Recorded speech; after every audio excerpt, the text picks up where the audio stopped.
Following episode depicts violence and murder. Listener discretion is advised.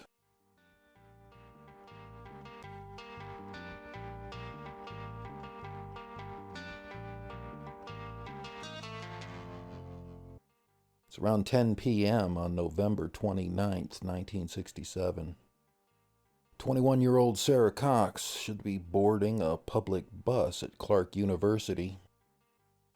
She would be on the bus for roughly 2 miles, and when the bus approaches Lincoln Square, Sarah gets off and starts on foot in the direction of her apartment on Highland Street. She would need to walk about 9 blocks to get home. She never made it. Days later, her frozen, naked body is found in a ditch in a wooded area off Granite Street, over 4 miles away. Sarah had been strangled to death.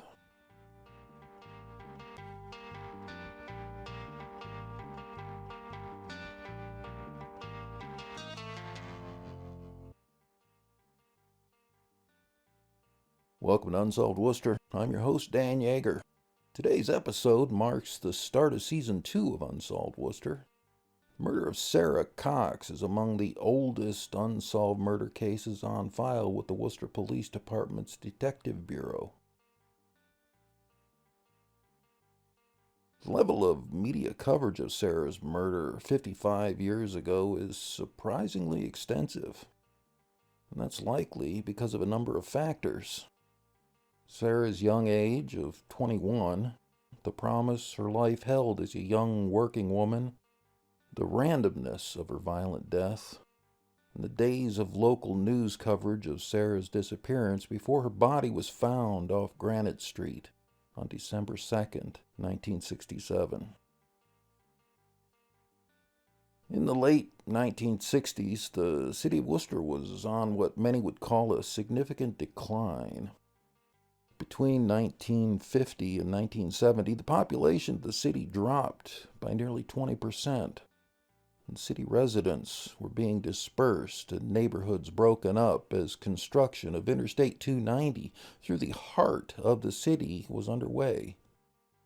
But opportunity was still available in Worcester for those that wanted to work toward it, and on the heels of the Equal Pay Act, the civil and women's rights movements, and the federal government implementing affirmative action, Sarah Cox certainly personified the American working woman in 1967.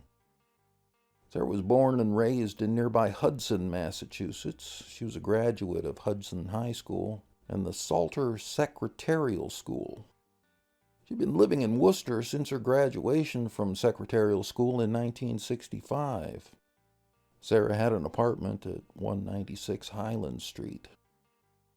Sarah's mother, Esther Cox of Hudson, told reporters Sarah was 5 feet 3 inches tall, roughly 130 pounds.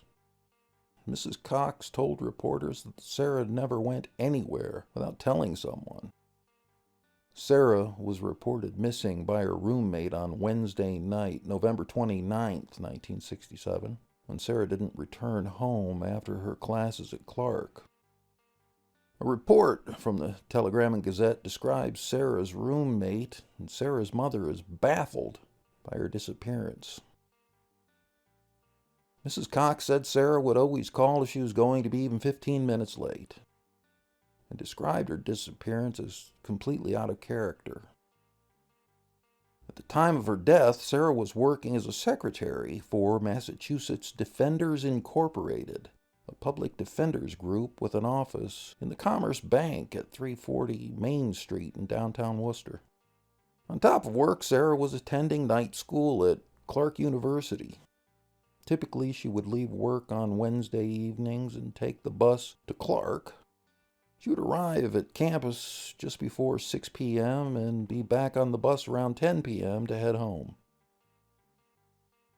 By the time she got on the bus, the closest stop to her home was Lincoln Square, roughly 7/10 of a mile from her Highland Street apartment. So each Wednesday night, Sarah would have to walk from Lincoln Square to her apartment. Police initially believed that Wednesday, November 29th, 1967, just after 10 p.m., was the last time Sarah was seen alive.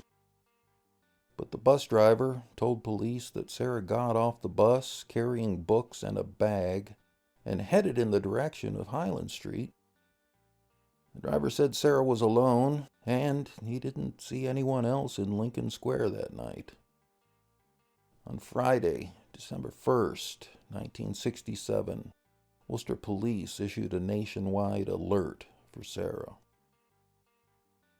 According to a Telegram and Gazette report from December 2nd, Sarah was last seen wearing a black Chesterfield coat, a dark knee-length coat with a velvet collar, a green wool dress, and black shoes. Sarah was wearing an Agogo watch, a gold chain with green jade and matching earrings. Sarah didn't have any clothing on when her body was found in the wooded area off Granite Street. Her body was naked and frozen.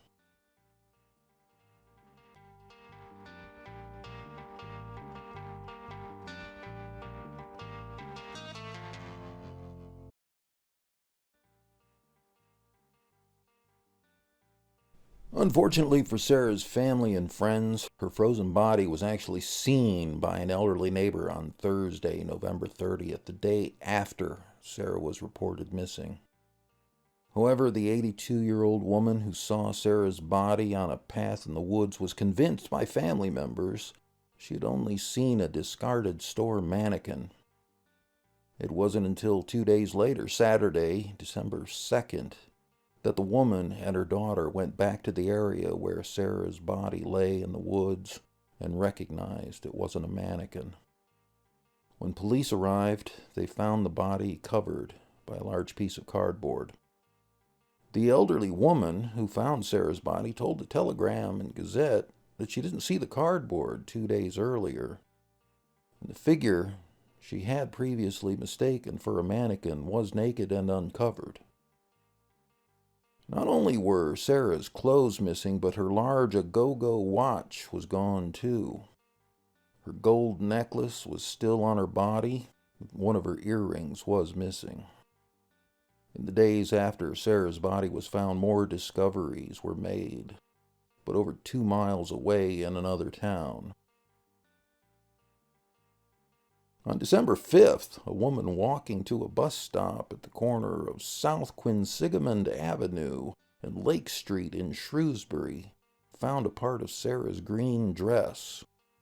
The next day, December 6th, a team of 17 officers from the Worcester and Shrewsbury police departments scoured the wooded area in Shrewsbury, finding more parts of Sarah's dress, roughly several hundred yards from where the rest of Sarah's dress was found the day before. Police told reporters it appeared Sarah's dress had been thrown into the woods from a moving vehicle.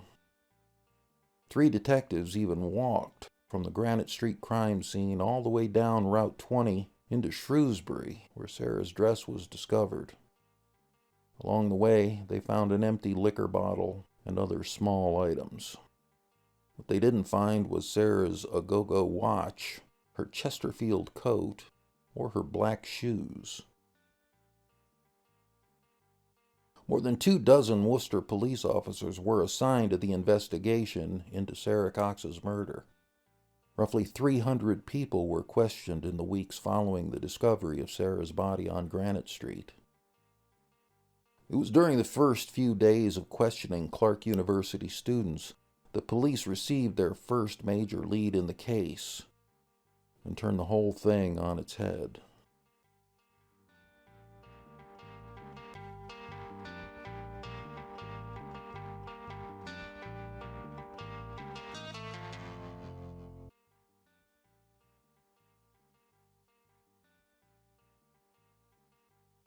Less than a week after Sarah's body was discovered, a Clark University student provided enough detail to convince Worcester police that Sarah had never boarded a bus on the night she disappeared.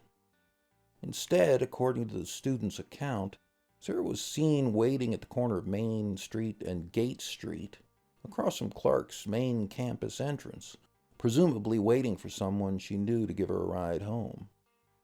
Police once again questioned the bus driver, who had originally believed Sarah was picked up in front of Clark University and dropped off at Lincoln Square the night she went missing. However, the driver said he made a mistake and picked up another girl that looked just like Sarah. The other girl was waiting for the bus just 2 blocks away from where Sarah was last seen by the Clark student. And as we have seen several times already, and in similar cases on Unsolved Worcester, police concluded that Sarah got in a car with someone she knew after classes on the night she went missing. And then other important pieces of the murder case quickly came into place. The autopsy came back about a week after Sarah's body was found, determining the cause of death to be strangulation. There were no signs of struggle at the crime scene. The autopsy showed Sarah wasn't sexually assaulted, and police believed she was murdered somewhere else, maybe in the suspect's vehicle, before her body was dropped in the woods, surrounded by discarded and dumped household trash.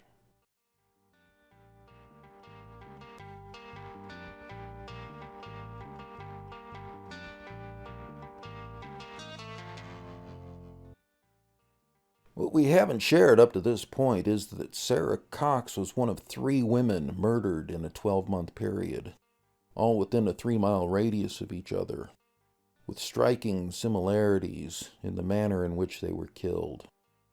On April 26, 1967, a little over 6 months before Sarah's body was found off Granite Street, the nude body of a 55-year-old Teresa Borbone was discovered in the cellar of her Millbury home. Teresa had been strangled to death. Her body was covered in old rugs. Some of her clothes had been stolen from the scene of the crime. Police believe Teresa's murderer strangled her with the rope from her own clothesline. Teresa's murder remains unsolved.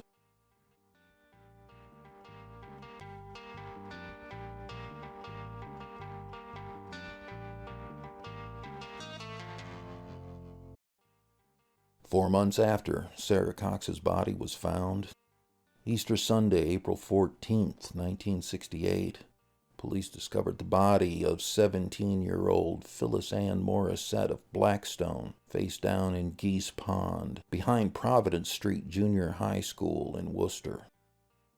Phyllis's body was found just over a mile from where Sarah's body was found. Like Sarah and Teresa, Phyllis also had been strangled. Unlike the murders of Sarah and Teresa, Phyllis was found fully clothed, and she had been raped. Within a week, Worcester police had a suspect in Phyllis's murder. Tune in on Tuesday as we take a deep dive into the murder of Phyllis Morrissette on April 14th, 1968.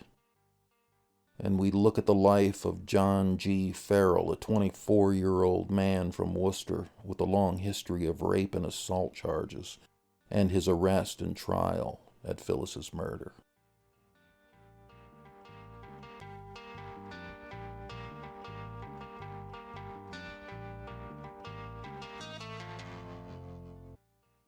Thank you for listening. I'm Dan Yeager. Anyone with information about the murder of Sarah Cox are asked to contact the Worcester Police Detective Bureau at 508-799-8651 or send an anonymous text to 274-637. Write TIP-WPD plus your message, or send an anonymous web-based message at worcesterma.gov/police. Be sure to visit Unsolved Worcester on Facebook, Twitter, and Instagram at Unsolved Worcester. Listen to all episodes for free at unsolvedworcester.com and podcast streaming platforms including Spotify, iTunes, and more. Special thanks to the Worcester Public Library, the Worcester Police Department, the City of Worcester, Ron Scott at New England Sky Picks, and our sponsors for making this possible. The Unsolved Worcester podcast music was provided by Tom Lebelzik of the Worcester Jazz Collective. This episode of Unsolved Worcester is written and produced by Pat Sargent. Drone footage provided by New England Sky Pics. Videography and editing by Colin Turner. Victim images are courtesy of the Worcester Police Department. Sponsorship information announcer Chandler Walsh. Be sure to check out the video for this episode with exclusive aerial views and more on our Unsolved Worcester YouTube page. And don't forget to hit that subscribe button.